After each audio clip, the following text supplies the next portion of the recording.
Hey tree huggers, Twin Trees here. Does your Gen 1 Sequoia have the squats? Today, we're going to show you how to replace the rear air suspension bags. It's easy. As these airbags get old, they develop pinhole leaks. Normally the air compressor hardly ever runs, but if you have leaky bags, then they have to run every few hours. This causes extra wear on a very expensive part.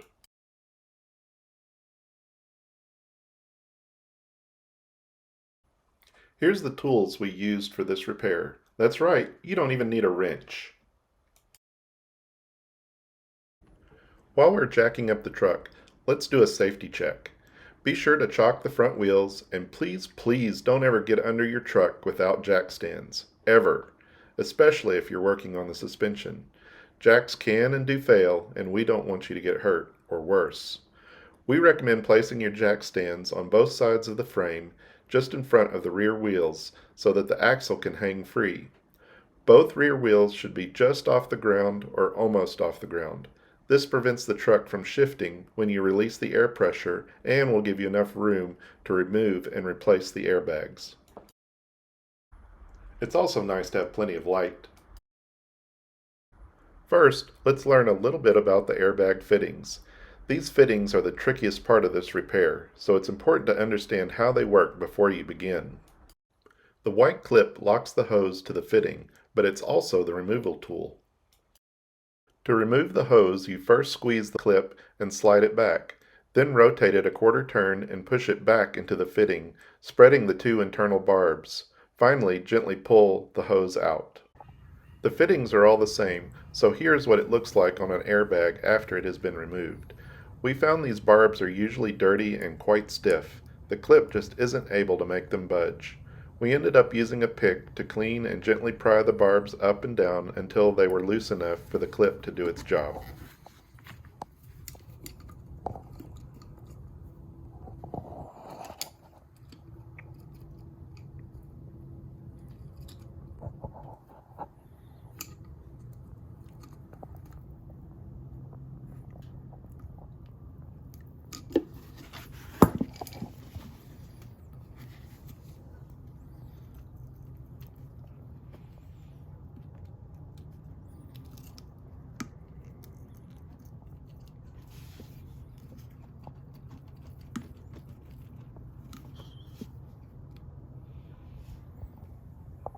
Now that you've completed Airbag Fittings 101, let's get to work.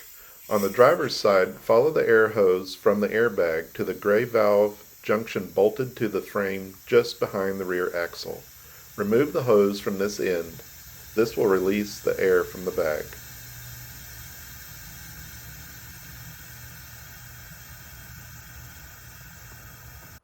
Next, you'll need to remove the thin metal spring clip on top of the airbag.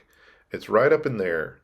You'll have to do this by feel since it is on top of the frame. Here's what it looks like on an airbag that has not been installed yet. This clip is the only thing besides air pressure holding the airbag in place. I know, crazy, right? Once the clip has been removed, work the airbag towards the front of the axle and out. Pulling it out. Yeah, we're recording.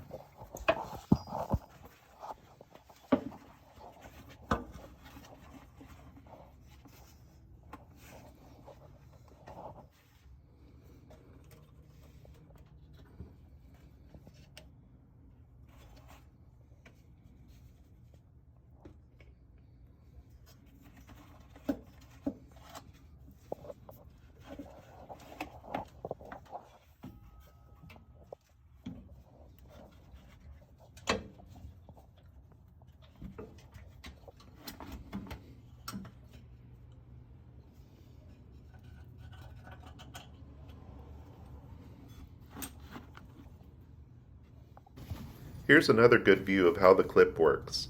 Line up the ears on the clip with the internal barbs. Push the clip into the fitting, spreading the barbs. While putting pressure on the clip, pull and wiggle the hose free.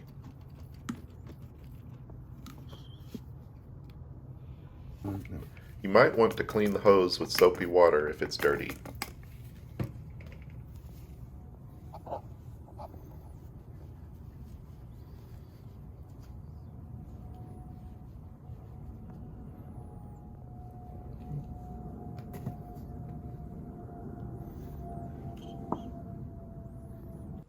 Now attach the old hose to the new airbag.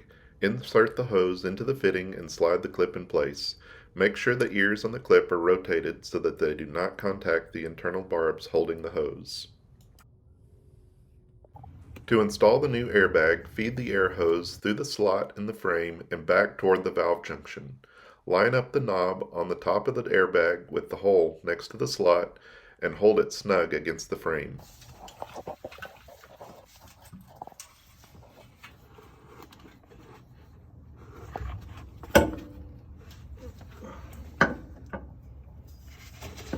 Now reinstall the spring clip. It goes just up in there on top of the frame, clipping around the knob on top of the airbag.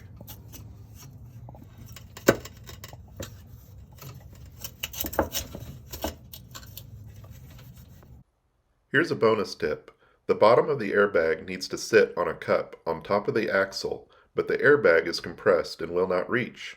Before you connect the air hose to the valve junction, simply blow in the end of the hose to inflate the bag until it is properly seated on the axle. Once you have reinstalled the hose in the valve junction, you're done with the driver's side. Now, just do the same thing on the passenger side. The only difference is that the hose coming from the airbag should be disconnected from an elbow joint, and the hose is clipped to the frame in one spot. This repair was done about 2 weeks ago, and the only time the compressor has run since was when we loaded up the back with 2 sets of stock wheels bound for their new home. No more squats! If your tree has the squats, be sure to let us know how the repair goes. While you're there, you might as well like and subscribe. Thanks for watching.